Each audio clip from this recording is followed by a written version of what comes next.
Muito bem, pessoal. Então, nesse vídeo nós vamos estudar sobre os laços, laços de repetição, né? Repetição. Basicamente, nós temos o for e o while, né? Então, como é que funciona? Vamos ver primeiro o for. Então, o for nós poderíamos ter assim, ó, for uma variável, vamos chamar de i, que começa em zero. Vamos dizer que ela inicia em zero. Aí nós teremos que ter uma condição, vamos dizer assim, i menor do que 10, né, enquanto isso aqui for verdadeiro, e um incremento, e mais. Qualquer semelhança com outra linguagem não é mera coincidência, né? Então eu tenho aqui a declaração, o teste lógico, o incremento e decremento da variável, né? Então se eu fizer aqui o document.write,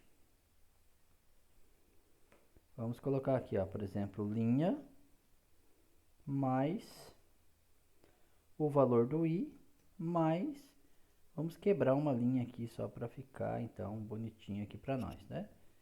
Então se a gente executar esse negócio aqui, nós podemos visualizar aqui, ó, linha 1, linha 2 e até a linha 10, né? Então é essa a estrutura aqui do for. Existe uma alternativa aqui, por exemplo, eu posso pegar essa variável, tirar ela daqui, ó, e deixar só assim, e colocar var. O JavaScript ele permite isso. Então eu vou colocar, eu teria que ter aqui três declarações, né? A inicialização da variável, o teste lógico e o incremento ou decremento.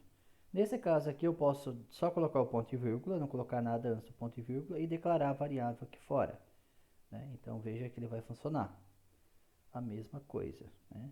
Então tá aí, ó, funcionou do mesmo jeito, né? Da mesma forma. Nós poderíamos fazer o inverso, né? Nós poderíamos começar aqui em 10, né?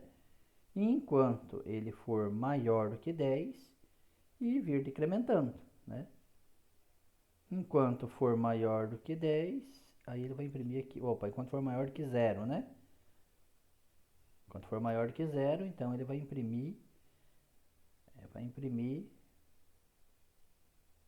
começar lá, o 10, 9, 8, 7, 6 até o 1, né? Se eu quiser imprimir o zero, seria só fazer o teste aqui, né? Enquanto ele for maior do que, eu poderia fazer aqui maior do que menos 1.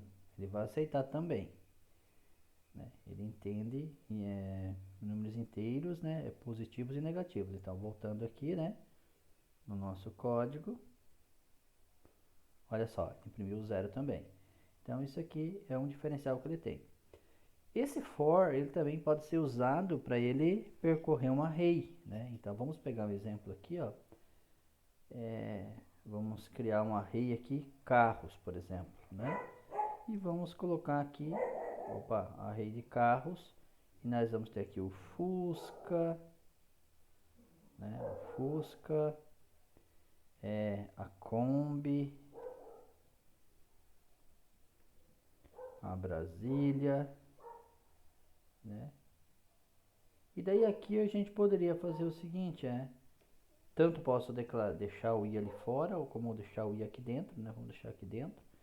E aqui, esse teste lógico aqui, nós poderíamos fazer assim, ó.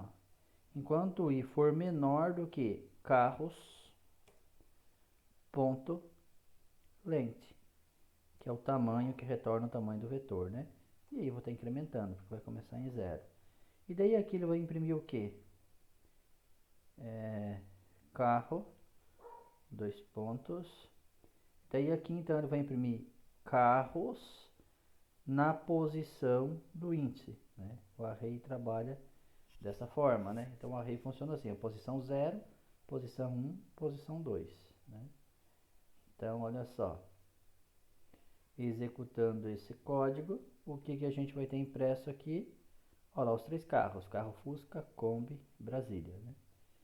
Então, quando é que a gente vai usar esse for? Quando a gente tem um número pré-definido, né? Um número pré-definido de execuções a serem feitas, né? E o while? Então, como é que a gente pode fazer o while?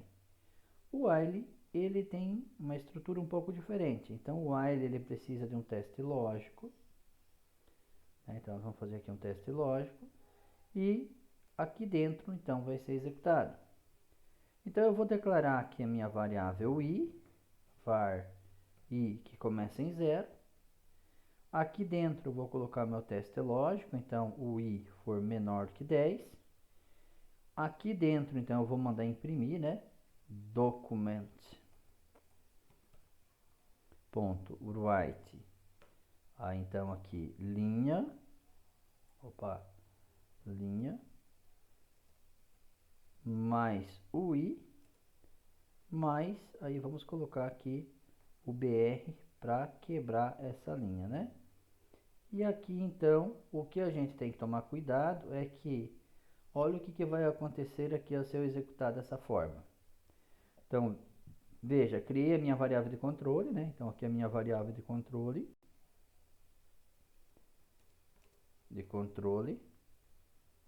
Se a gente olhar no for, eu criei aqui dentro, né? For, a variável de controle está aqui dentro. Eu tenho aqui então o meu teste lógico, né? Então o teste lógico é o mesmo teste que a gente utiliza lá no desenho condicional, né? E aí nós teríamos que ver o seguinte, o que está faltando aqui? Está faltando o incremento da variável. Se eu executar sem fazer o incremento da variável, eu acho que eu não salvei, né?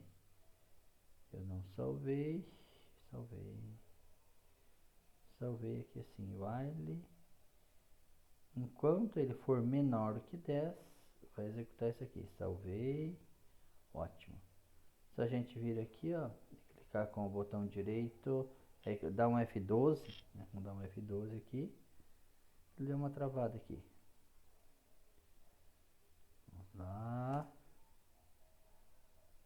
ele deveria ter colocado, acho que deu um problema aqui. Não é por causa disso aqui não. Vamos lá, vamos executar de novo aqui. Vamos mandar executar. Aqui, ó, tem um ponto e vírgula. Esse ponto e vírgula não seria necessariamente um problema. Ele não exige o ponto e vírgula, né? Vamos executar aqui. E tá aqui, ó. Ah, tá. Problema no cache aqui. Muito bem. F12. Ah, será que ele... Eu tinha que imprimir isso aqui, ó. Vamos ver então. Nós vamos fazer aqui o i mais, ponto e vírgula. Salvei. E agora, o que, que a gente tem aqui? Deu um problema aqui no meu servidor.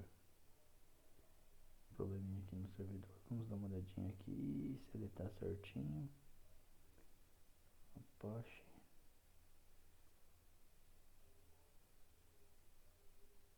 Tá aqui, ó.